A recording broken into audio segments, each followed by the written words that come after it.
essentially is contractor's job. You get somebody to put on walls along river, and then that goes on. So instead of putting wall along rivers, why don't we say create mounds, raised villages? Okay, I'm saying very ideal, huh? There's lots of operational challenges.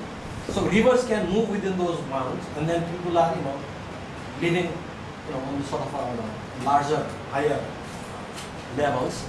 And then because of climate change, as the hydrology changes, you see the conventional method will not work because the theory of probability will not work. So your future will not be what past was like. So you need a approach that allows us to work without probability method. So even if the river moves and sediment comes, maybe it doesn't matter. So that's the kind of sort of rethinking, reimagining that I should bring in. It doesn't have this is the bullet, we do it. No, you don't have that solution. But that's the process of inquiry that should start. And the good news, I think, is IIT Kanpur, Professor Sinha, Rajiv Sinha. Rajiv Sinha has been commissioned by Government of India Earth Science Department to actually do a thorough sort of scientific analysis of Kosi River. And this is an academic doing it. So hopefully, something very useful and interesting will come out of this study, and then we can begin to take that lesson and take the direct questions.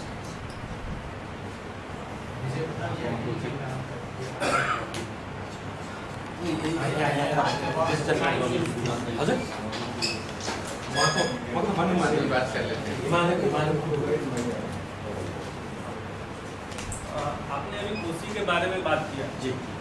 ये पहला agreement स्वतंत्रता का बाद India का 1954 में sign हुआ। उस समय तुरंत डिस्प्यूटेड भी हो गया और 66 में एक पार्टीशन कमेटी बनी और इसके हल के लिए बात हुई और उसके बाद इनैक्टमेंट से बनाया गया। आपने 2008 में अभी कुछ साल में रीच किया, उसका आपने सॉल्यूशन के लिए मतलब ये आपने आइडियोलॉजिकली बताया कि किस तरह से हम विलेज क्रिएट कर सकते हैं, क्योंकि हाईली सेडिमेंट का इंटेंट है। 1960 से आफ्टर गंडक एग्रीमेंट और 1990 तक कोई भी इंडिया के साथ एग्रीमेंट साइन नहीं होता नेपाल का रिवर को लेकर। आप इसके पीछे क्या कारण मानते हैं? 1959 में गंडक एग्रीमेंट, इसके बाद 1919 मतलब करनाली एग्रीमेंट के पहले तक सिर्फ बात होता रहा।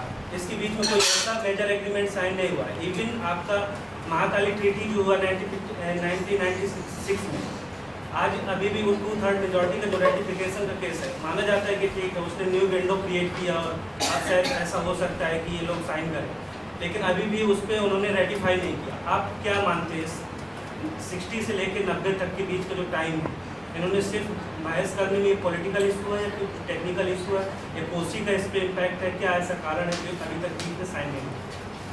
54 was this Kosi Treaty. This was just after independence, right? And then 59 was Gandak Treaty. Both were revised. And then from Gandak Treaty, it was 1996. The Mahakali Treaty was, and by the way, it was ratified by the then Nepali Parliament, 2/3 majority. Ratified to हुआ in 96 itself. 96 or 96 October September. Right? It's been ratified. Now this is the $1 million question. Now both governments have agreed. It has been ratified. It's been 14 years. Nothing has moved forward. Nothing has moved forward because the whole question of allocation and benefit and perception, etc., hasn't worked. It has not been able to address some of these basic, needs of these different people. Now, I guess people across the board, particularly the civil society groups, have lots of misgivings, particularly on the paradigm, right? So that's one of the reasons. Other one is, at least from a Nepali perspective, Nepali mainstream perspective, there has been, kind of a perception of, getting a bad deal in a lot of these water projects. That perception exists. Now, if you disagree with that, but those perceptions exist. And that kind of continues. See, we were talking about various low water treaties, Mahakali, Kosi. There's resentment on both sides. Yeah. You were talking about the perceived deprivation who will take the real. If you look at the media debates, there's a lot of anti-India resentment. Do you think these river water treaties are the basis, or there are some other reasons? It could be political, for example, India trying to behave as a big brother. What is the real issue? What is the real material basis for this anti-India? Well, I guess I would just, you could do well by being a little more magnanimous. As a Nepali, you could do a little more by being a little more magnanimous. by being a big brother, all right, but then little less pushy, little less pushy, and then making us realize that you are small, being a little more in that sense. That would help a lot. Yes, there is process on both sides. For example, we have no dams, and every monsoon there is report in Indian media, TV and otherwise, saying Nepal ने 2,50,000 cusec पानी छोड़ के बिहार को flood कर दिया. Come on, give us a break. We have no dam, and the barrage that's in India, that's Gandak and Kosi is under control of government of Bihar and Uttar Pradesh. Come on, give us a break. You have satellites that you can look at everything of the world. It doesn't suit a superpower in the nation to be making that kind of a sort of promoting that kind of a myth. I mean, that kind of gives a very different kind of mindset. कि क्या हो रहा है, क्यों ऐसा कर रहे हैं? वो छोटे हैं लेकिन क्या करें? तो आप लोग बड़े हैं तो थोड़ा हिमालय के ऊपर का डैम मेरा एक सुझाव है, आप गड़बड़ ये हो जाता है कि हमारे में से हमारे मतलब सेडेड ग्रुप की बात कर रहा हूँ, not professor Sinha and others, जो सबसे ज़्यादा जानते हैं इस इशू पे, उनको चेयर बनाने से दिक्कत है कि वो बोल ही नहीं रहे कुछ। तो मेरा ये कहना है कि डॉक्टर रोहन डिसूजा और तो उनका एक जगह लेक्चर था ठीक उसी समय जब आपका था, इसलिए नहीं आ पाए। आज बर्थडे है ना आपका? No,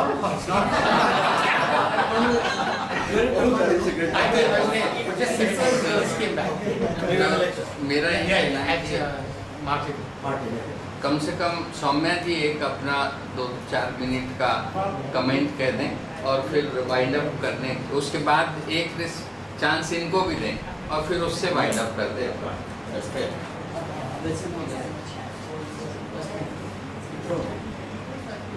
ये जो है ये हिमालय के बारे में चर्चा तो हुई, लेकिन इसमें निचोड़ में लगता है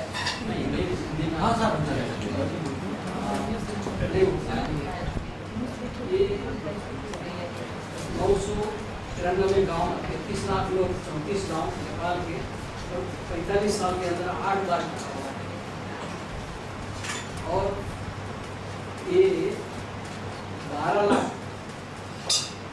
लोग जो है इससे बेघर हुआ, मतलब ये हुए 80 लाख लोग, और बाढ़ से पीड़ित, और 1965, 1967, 1980, 1954, 1987 ये मतलब बार चर्चा हुई है, लेकिन समस्या का समाधान नहीं हुआ। तो मैंने तो डिप्ली में उसको देखा नहीं है, लेकिन अध्ययन तो किया हूँ, लेकिन जाके जो ऊपर सर्टिफिकेट देखना चाहिए नहीं देखा, लेकिन आज तक ये समस्या का समाधान नहीं हुआ है। तो अभी उनका जो बजट है 20,000 करोड़ उसको चाहिए, जो 10 पर के वो समस्या का समाधान हो। गवर्नमेंट 14,500 मतलब उन्हें डिमांड डाला हुआ है, मतलब इतना बड़ा अमाउंट चाहिए, अब हम सिल्लू भर देंगे समस्या का समाधान कैसा कर सकते हैं? ये तो हो नहीं पाएगा। इसके लिए बार बार क्या होता है, उसके अंदर जगह जगह में कमीशन है, अभी रुपया में चाराना उधर लगती है, 12 जो रास्ते में गायब हो जाती है, तो फिर समस्या का समाधान होगा कैसा? और दूसरी तरफ हम लोग बोल रहे हैं कि हिमालय को कैसा बचाना चाहिए, और तीसरी तरफ हम ये कर रहे हैं कि हिमालय को कैसा उखाड़ना चाहिए। अभी ये दो चीज़ जो है हम लोग को अलग अलग करके तो हमको बात करना पड़ेगा। जैसा कि हम सोचते हैं कि देखिए जिस नदी को अपने तरीके से बह रही थी, उसको हमने छेड़छाड़ करने से क्या हो गया, पूरा फैल गया। फैलने से 34 गाँव नेपाल के और वो बिहार के बहुत से गाँव बार बार कम से कम 8 बार आदमी को एक ही बार घर बसाने के लिए इतना समस्या होता है, उसको बार बार अपना घर बहा जाता है, पूरा परिवार बहा जाते हैं, तो घर के लोग बच्चे तक को बिक्री करके उन्होंने जीवन यापन किया है, जो माँ बाप ने अपने बच्चे को बेच के रोटी खाए। तो इसके बारे में आपको आज तक पता नहीं, बात तो चलता रहा है। हाँ, नेपाल सरकार के पास भी चलता रहा, बिहार सरकार के पास भी चलता रहा, लेकिन समस्या का समाधान बढ़ता रहा। अभी हमारे प्रमुख महोदय, मैं आपसे रिक्वेस्ट करता हूँ कि ये तो आपको 1870 में भी वाटर कमीशन बनी थी, 1903 में भी जमीन मतलब काफ़ी कोशिश की, धाराएँ जो है उसको इधर उधर किया गया था, और 700 पुराना मंदिर कटियार मतलब इधर उधर सारे बहा के लेके गया। 72 वर्ष के अंदर उसी ने काफ़ी कुछ तहलका मचाया। तो इसके बारे में आप थोड़ा सा तो हम लोगों को मार्गदर्शन करेंगे। मैं आपको उम्मीद करता हूँ कि इसके लिए क्या किया जाए, लेकिन दो तरफ है, एक तरफ हम उसको उखाड़ने जा रहे हैं, दूसरी तरफ जो है उसको स्थापित करना चाहिए। इसमें आपको क्लियर हम लोग दो लाइन से हम जा नहीं सकते। या तो आप एक ही लाइन से जाइए कि विकास करना है, उद्योग करना है, उसको पूरा समाप्त करना है, या तो आपको उसको बचाना है, ये चीज़ नहीं होना चाहिए, उसको सेफ्टी रखना। सेफ्टी रहेगा तो हम रहेंगे, अगर सेफ्टी नहीं रहेगा उखाड़ेंगे तो हम आस्ते आस्ते चलेंगे। इतना मुझे बोलने का मौका दिया, इसके लिए मैं शुक्रिया अदा करता हूँ। हाँ, कुछ ट्राई कर। I'll take a stab at this one. You see, Hindi में क्या बोलते हैं बाइनरी को? दो अंकी। Binary is always interesting. Dichotomy होता है ना, either this or that. Either you are with me or you are not with me. It's either black or white. It's very easy. You are a Nepali or you are an Indian. So nothing in between. वो भी है, नक्शा भी है। No, I'm talking philosophically. No, so I would tend to think the world is much more complex. You can't kind of, for an engineer it's much more easier, you know. There is white or black, no gray area. So we like to go and do, we assume that there is no society. I'm a trained civil engineer by the way. You know, I'm a trained civil engineer and a hydraulic engineer. And I kind of move. So people call me heretic because I question civil engineering. मेरे को बोलते तेरे को किसने अधिकार दिया अपना discipline question करने के लिए? That's the kind of challenge I get from my colleagues. बोलता हूँ ठीक है, आपको जो कहना है मैं करूँगा. So we don't think, you know, a civil engineer trained does not think there is a society, and there is things that this society does with forest, with land, with water, you know, with talab, all this kind of stuff, right? And then there is a thing called traditional knowledge, you know, the experiential knowledge that people do, and people have been doing for thousands of years. You know, me, my grandfathers, you know, my great-great-grandfathers and others. So that knowledge has been relegated as tradition. You know, something ये फालतू है, नहीं चाहिए इसको. You know, there is others. You know, the scientific knowledge, you know, that is the key. Modern, bano, that is the key. You know, that was kind of a structured construct that's been embedded upon us for 150 years. Okay. Now the whole challenge of Kosi, we talked about breaching at 8 points. Yes, it is breached in the past. Now it is breached after the embankment has been built. Now you could look at globally history of embankments all over the world, alright? And there are two types of embankments. Only two types. Again, dichotomy. Okay? One that breach and one that will breach. Nothing in between. Okay? So the whole notion of controlling a river by using embankment has a inherent structural contradiction. Now this technology will not control river. Now, if you accept that as a given and then think about Himalayan river and its dynamics, our rivers are not rivers of Alps. Okay, they have very different hydrology and very different dynamics. So we need to begin to be understanding these dynamics better, and then to kind of also appreciate how our ancestors dealt with those rivers. You know, we have a civilization that lasted for 5,000 years. How did they do it? No, I'm not trying to romanticize the past, right? But then it's a civilization that survived. So now if we are beginning to think about a more, you know, a secure life for our population, then we need to begin to recognize, you know, how this was in the past.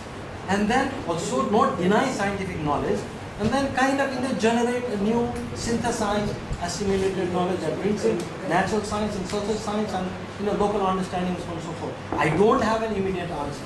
I'm sorry, मैं तो मार्गदर्शन नहीं कर सकता. मैं तो थोड़ा बहुत विश्लेषण कर सकता हूँ, ऐसा हो सकता है, बोल सकता हूँ. प्रॉब्लम क्या हुआ वो कर सकता हूँ, but then I think it's for the society to decide. And then the society has to find out some way of making that decision, and that brings in politics.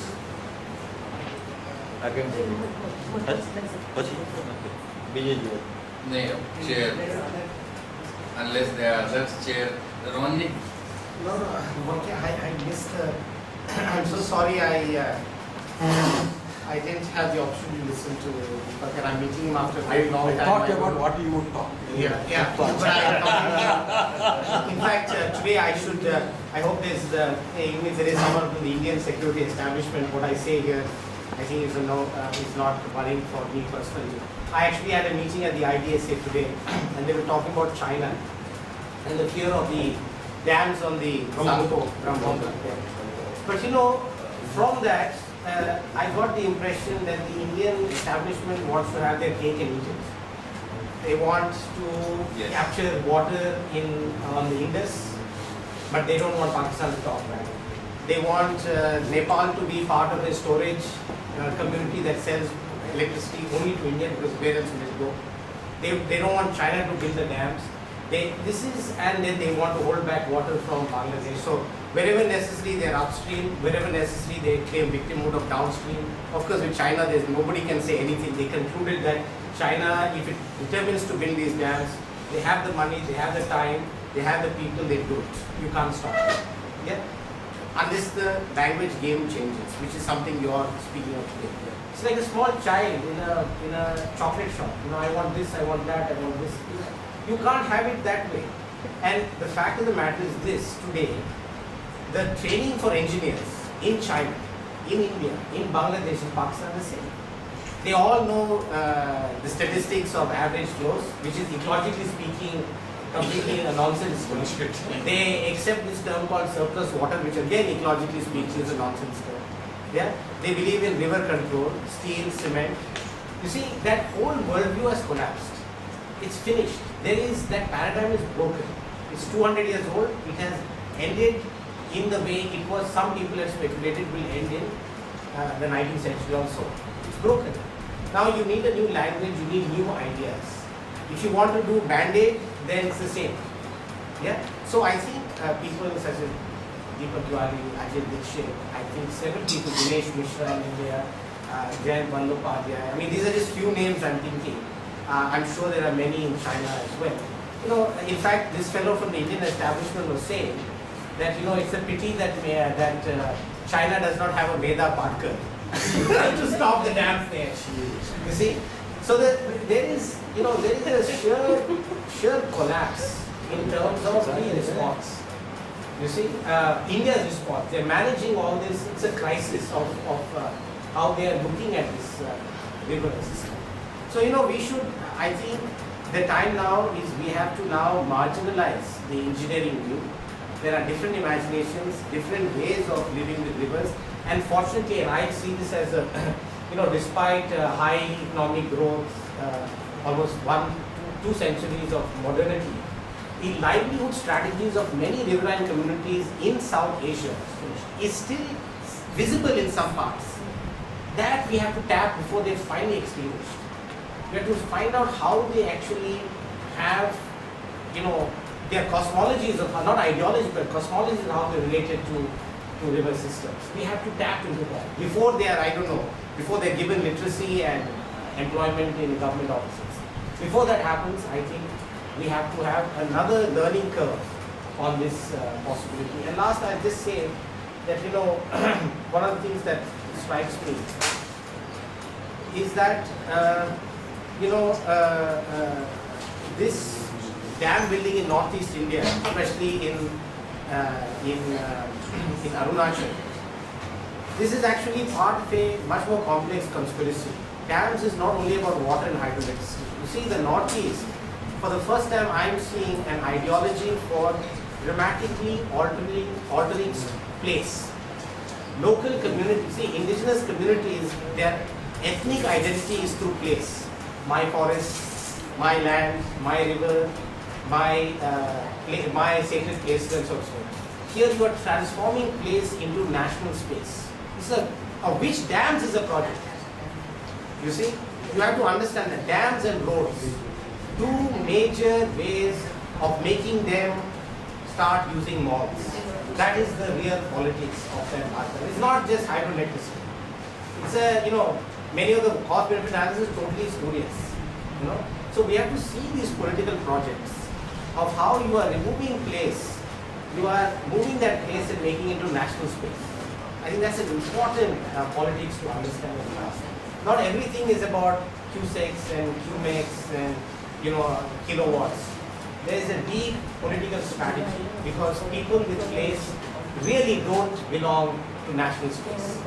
Those are manifestations. Yeah, the manifestos. Those are manifestations. Yeah. And so we are, I think, I mean, the word crisis has been used many times across time and place, but this is, one element of this entire nonsense of large dam building and water management. So I don't know, No, I mean, that how was different I mean, my spirit not in that same spirit, but Yeah. that was. I guess I was trying to be much more subdued in my articulation. Otherwise, it tends to be positive like India versus. I just came back from Nepal, Yeah. and I've come back with only one understanding. I think the Indian embassy should be relocated in China, the Nepalese embassy. Yeah. It's like this. You see, we have 16 hours of load shedding, right? And we have projects building by Indian companies in Nepal to export power to India, Upper Karnataka. Upper Karnataka. Indian company export power to Nepal. We will buy our power. We will give you money, go back with the money, but then give us power. Why does it have to come to 20,000 megawatt grid where this should be peanuts? But that is the paradigm. Rethink that paradigm, and it has nothing to do with only Nepal or India or Bangladesh or Pakistan. It is this crisis of the mindset. This is this philosophy and that was my point. And climate change perhaps gives us an opportunity to begin to reclaim that in some very insidious way. Just one point. I have a couple of Bangladeshi telling me, we had a meeting in Kathmandu where this whole part of the Indian delegation was going gaga over, China is doing this and you are not speaking and all that. So Bangladeshi also said, you're doing that 60 years for another, why would I start today? But that's the reality, And as he said, they have money, they have expertise, they have technology, they have everything. They don't have to listen. They don't have to listen. It's not a democracy, by the way. They don't listen. It is not a democracy. No, even our country doesn't listen. But still our country, this country and others are democracy. So you can still express your voice. Yeah, but I would say that is despite the fact that there are very powerful forces who don't want democracy. I think this is not a gift. This is something that we have seized. Even in China, there are voices, there are people who are trying to stop the New River project and other Many. projects. It's not that it's blind. Yeah, it's not It's only that we don't hear it as much.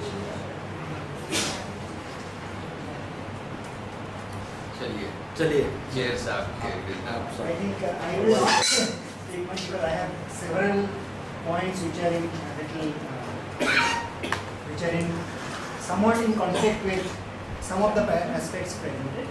And one of these, of course, I'm not saying that traditional or the knowledge of the communities are important, but we should not, as you said, I think raised it right, that romanticize, because there are a lot of histories of traditional knowledge. Civilizations have overexploited their resources exactly the way we are doing and got wiped out.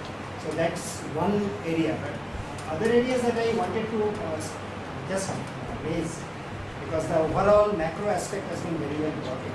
And I have the opportunity of working with some of the Himalayan communities quite often, both in Himachal Pradesh and in the Northeast. And one aspect that you earlier raised is very important to understand, that it's not that something will happen in the future or the projections of models are being seen and that something will happen, we'll have to match it with the models. Things are already happening on the ground in most of the Himalayas, starting from the Shivalik. And somehow I don't know, I cannot explain that, but when we were doing work with some of the Himalayan communities, it repeatedly came up that somewhere in the years 2003-2004 onwards, things have started becoming very visible. it's not only glaciers, because whenever you talk about Himalaya, it's only glaciers. It's the snow, it's the permanent and non-permanent ice and snow cover, everything. And this has started changing drastically. And in 3 areas we have come up again and again, this timeline of 2003, 2004. I'm repeating, I don't know why, but this is coming up. The second is, it's not only the bigger rivers and flows, only I think this is 2011, 2010 April, early April, we were going along with the Himalaya Niti Yatra in Himachal Pradesh. Throughout the region, we crossed around 83 or 4 small streams. At that period of time, normally the streams are having, normally they used to have a lot of water because of the melt. And out of that 83, around 75 or 76 were quite dry. And many people were wandering. So this kind of changes in yield are coming very clear. In fact, in districts of Mandi, Kangra and neighboring districts, people are reporting yield losses of around 30% from around 2002, 2003 what they used to get. So it's not a question of just rivers being impacted or flow being impacted. And as along with that, we are having 2 very interesting things. Earlier people used to take here, and here I would like to comment on that. Mr. Simpson also commented on energy. We have to think of alternative energy. When we talk about energy, we confine ourselves in source switching on. It's ideal or solar or wind. We don't talk about the character of energy, because energy character is very important. It's not only the source. And here what is happening is, in spite of knowing all this, there is apart from the large hydel projects proposed, not only in Arunachal, Himachal and Uttarakhand, there are a very large number of small, what we call micro and hydels coming up. And one very important aspect of mountain communities, you all know very much better than me, that people depend much more on those streams directly for their livelihood than on the big rivers. Direct dependence is much more on the small streams. And the attack is now much more because even the so-called civil society seems to accept that microhydel is a very good option and there is nothing, no impact. I have talked to many groups and there's a general consensus among civil society. Without looking at that, if you are knocking it here and taking it to the penstock, say 100 meters down, the in between 100 and 200 meters is not that long. There are a lot of pools, irrigation is needed and other activities. So these kind of things are avoiding our sort of radar screen. And the last point that I wanted to mention, that you brought up one factor, that in terms of getting prepared, you mentioned that India has a far larger economic power. India is an emerging economic superpower, with a very large economic growth. And probably you implied that by that account we should be better prepared to respond. There are 2 things happening. One, you people know much better about the National Action Plan on Climate Change, which doesn't talk about any community, any activities at the people's level. Similarly, if you look at the Bangladesh's effort in that, probably you must have looked into that. The Bangladesh attempt in involving communities in tackling climate change is far, far progressive, where people's voices are getting reflected. But the other thing that is happening because of this booming economy is in the Himalayas, particularly in the Shivaling and the Lower Mountains, there is a very fast urbanization in the Indian portion. And that is impacting us, as we all know, it's not only the snowmen. A large part of the water is also the rainwater that is kept in the soil. So that's getting impacted. So the total impact is compound. And lastly, we have stopped responding to CC as climate change, because for most of the communities that we are in touch with, we occasionally work or go to their places and try to work together. It's a crisis. So it will be better for our own perception also if we start addressing as a climate crisis rather than a climate change. Because change is a sort of apolitical word. It keeps happening. I think that's the little I want.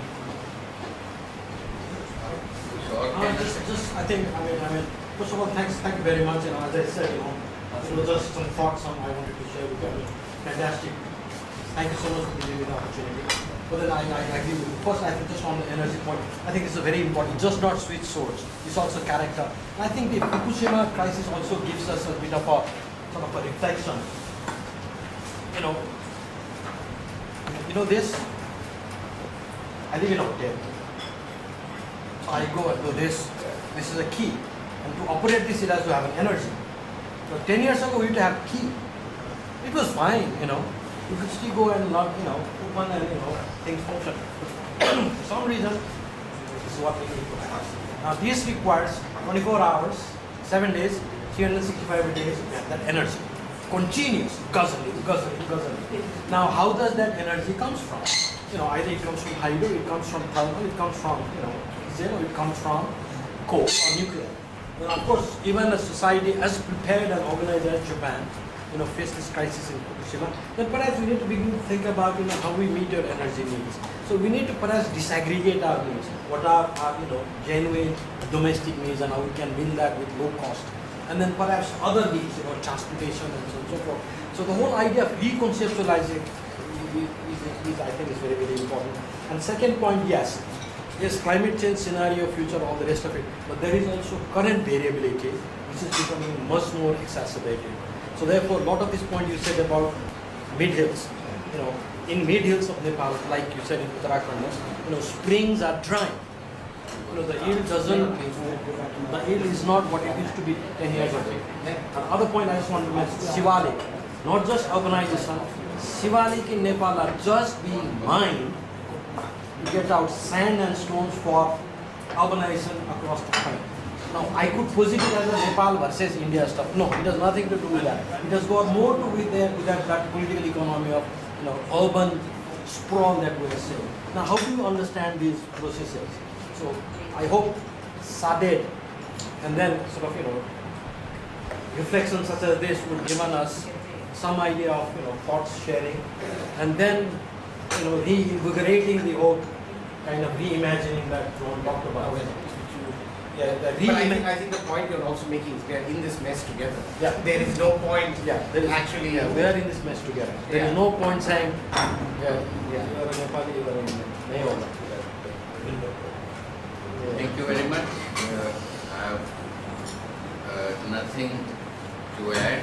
Only as an organizer, Uddhav and I only hope that we can continue this process and there's some kind of consolidation and dissemination to those who are not exposed to these issues and debates, and then getting back again ourselves and talking about these issues. This event was more like a piggy ride. We had come for other things here, but we would also like Ajayji to find time, and we have a kind of plan, the names you mentioned, Jayant and others. So can we all be together? And D.K. Mishra ji is coming here on 23rd October, and also in very soon, you know about it, International Rivers Network meeting in Delhi. That's in July, sir. Are you coming for that? I'm trying. Okay. So maybe he cannot, this is a 3-day meeting. 8th, 9th, 10th, 11th August. Is it August or July? 9th, 10th, 11th August probably. Yeah, it's 9th, 10th, 11th August. The International River Network meeting. Are you going for that? I don't know. I didn't hear about that. Okay. So, yeah, Himanshu Thakkar, yeah, it's in Delhi. So, if we could plan, D.K. Mishra is not able to stay at that time, but if others, I'll get back to get in touch with Himanshu, and those who are coming, can we have a kind of our own side meeting, because the ANU... I can offer whatever infrastructure requirements are. Okay. In fact, I would urge Ajay to, whenever you come by Delhi, please come and speak to my center, Science Policy Center. which has very little science and less policy. That's the problem with us. No, this is, I think, a good thing.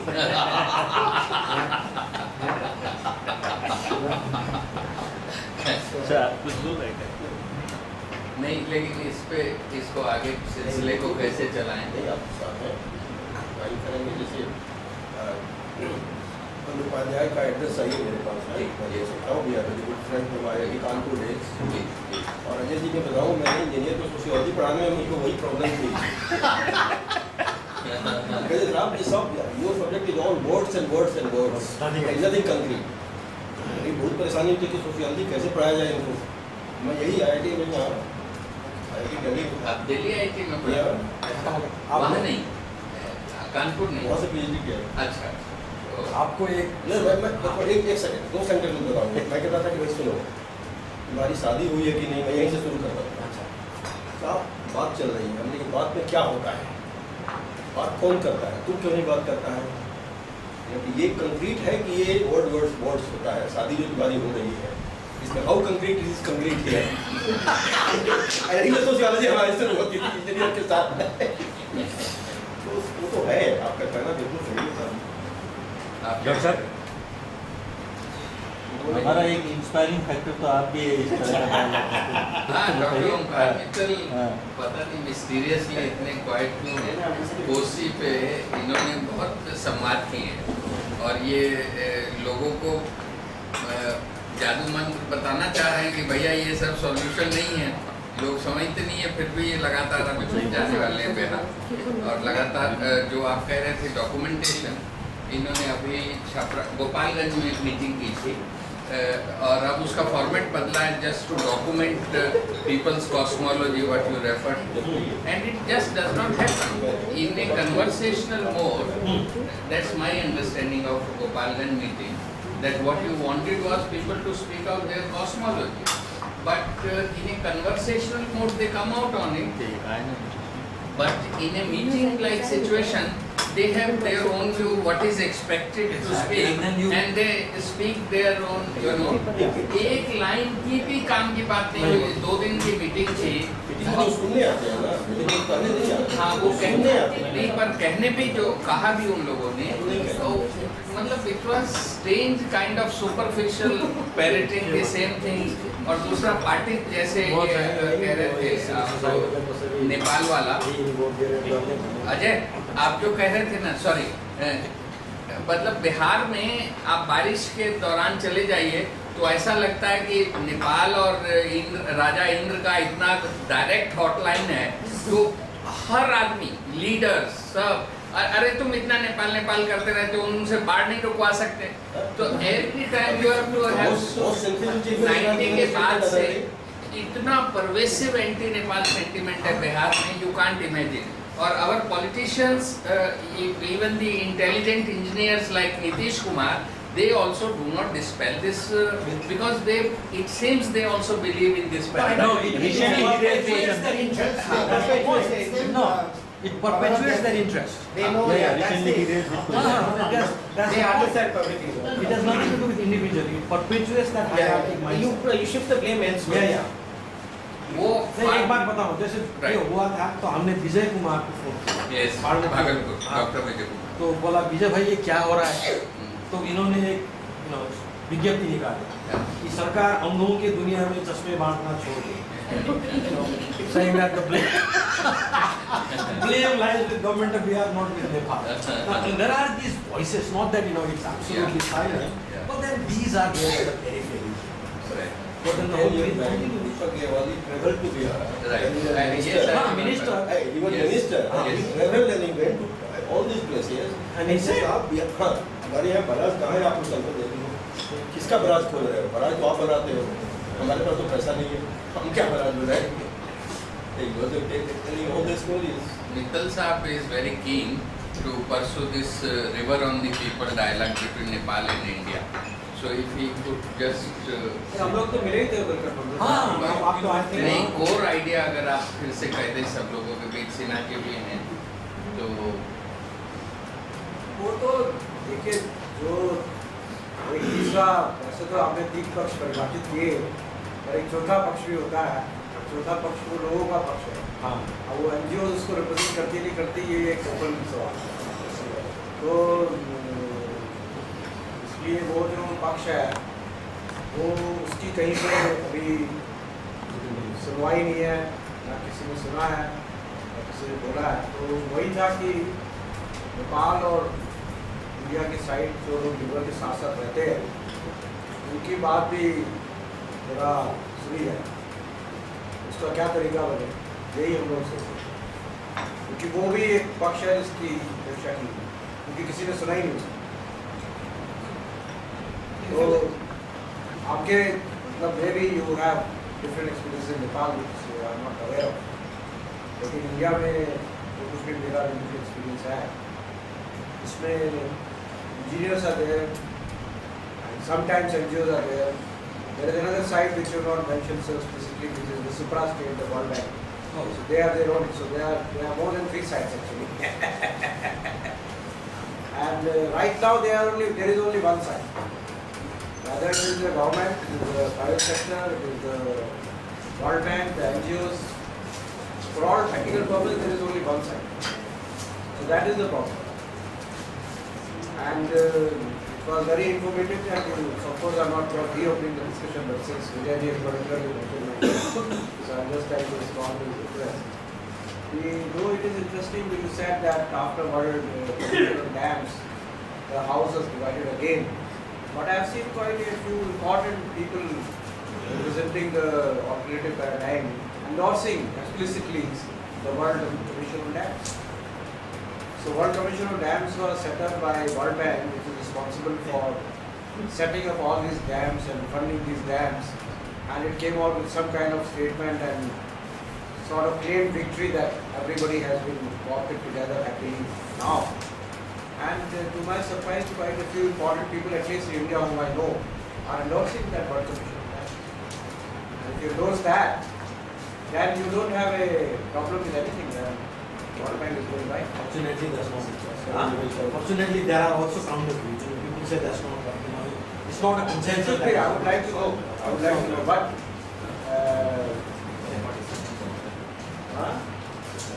Lamba dissenting on. Vedadika. But Any of the overall it was critical. Yeah.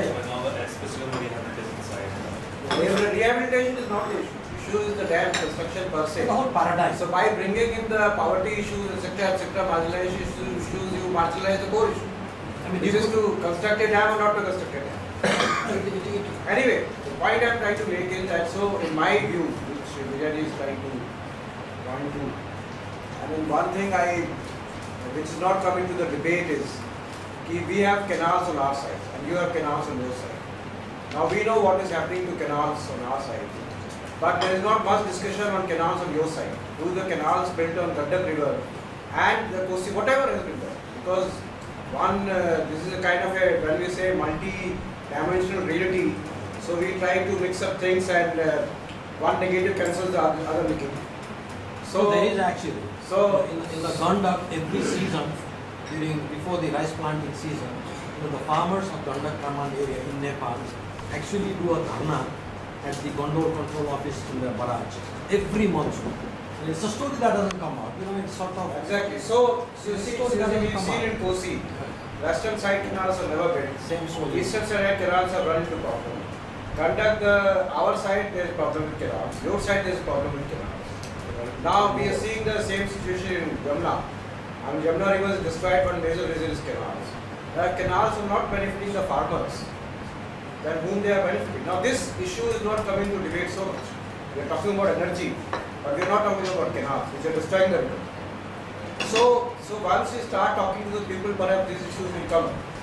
And that's what we are thinking of doing. We have not really started on it. And that's why there is a whole No, but you set had of about work. 10 meetings so far. Well, but the systematic process of recording these views and highlighting these views, because the sheer insanity of the entire thing has not been put forward to the nation. I mean, there is insanity in the entire thing. I was in Kathmandu and some of my friends were saying that in Kathmandu what people hate is power cuts. But he also told me, this gentleman who was a very senior ex-civil servant of Nepalese government, he also said that these power cuts can be managed by effective operation of our power plants, and we don't need additional hydroelectric power projects. That's the help we need from India, but India doesn't give us that. Give us the India doesn't give us that help. The help. Oh, Efficient management of efficiently manage existing our power plants. generation Existing units. And the government, he I mean, you may dismiss that view, but he, as a civil servant, was giving his side of picture. So it's only fair that power is needed, like you saying, this power is there. But I think canal is also a equally important issue, and somewhere it should come at least. I think it's a very good point. You know, if you look at colonial history, he's done lots of stuff on the Yeah, I read his wonderful stuff he's done. You see three kind of discourse. One is the political discourse on this whole water, right? Other one is discourse on canal, right? You know, the engineering discourse, you know, the Lacey and Kennedy and, you know, how this equation has developed and so on and so forth. And the third is the discourse on water allocation. You know, the Barabandi system and, you know, what you do and all that. Interestingly, these three discourse do not talk. You know, you find that in literature, they are not talking to each other. So therefore, you are correctly pointed out, the issue of water is just not about energy, it's also about canals. And there is lots and lots of material on canals. You know, the whole upstream, downstream, you know, kind of headed, tailed, you know, the whole heat control and power relation within a irrigation system. And there is equally huge literature on groundwater. So somewhere you need to begin to sort of, you know, when I said assimilating that knowledge, you know, and it's not something that can be done in 1 meeting or, you know, 1 year. People have to, minds have to come together and synthesizing, you know, putting them together and saying, what does this mean? Right. In what he says about, you know, reimagining, how you begin to respond. You see, we have a huge population. The water needs have to be met, the energy needs have to be met, the ecological integrity has to be maintained of rivers. So how do we reimagine water and rivers in South Asia? Is there something called reimagine river in South Asia? Now that should come from our collective effort. Yeah, collective endeavor. Yes, but the collectivity has a problem that everything requires resources. Somebody who has the monopoly of resources is World Bank. So for example, they've set up a Ganga Knowledge Commission within the Ganga River Basin Authority now. And they will have access to nearly 500 to 700 crores rupees just on knowledge. And they are producing huge documents on that. And many of the civil society activists naturally get co-opted into that process. Because they are the ones who have all the money. So that's the big challenge. What do we say to the World Bank? And if World Bank is the culprit, because some people genuinely think that World Bank is saying the right things, government of India doesn't listen to them. We fought the World Bank. I know, the Arun story, I know, but that is now getting reversed, I think. Some other, I think government of India is coming to funding. Satluj is coming to funding. So that is one institution. So if in my view, if some of us can get a consensus on opposing World Bank, then it might yield some difference. If World Bank is the culprit, not just by... But if you look at Arun debate, it's an institution that can be held accountable. They are very clever, they lie low. No, but then it was forced to withdraw. Temporarily also. 20 years That's is what not they have to be smarter. How? People forget. You don't forget. Then the lesson is don't forget. But the amount of resources they have their command is unlimited. But you also can bring in your power of knowledge. And that's what was Arun 3 lot about. People have no money, it was power of knowledge. Well, there's times maybe you are more cohesive. I think it cannot be repeated now because Nepal has changed since then. Well, that's true. But that's precisely my point. You see, the context has changed, the generation has changed, Exactly. new persons are coming, the new second generation problems have emerged.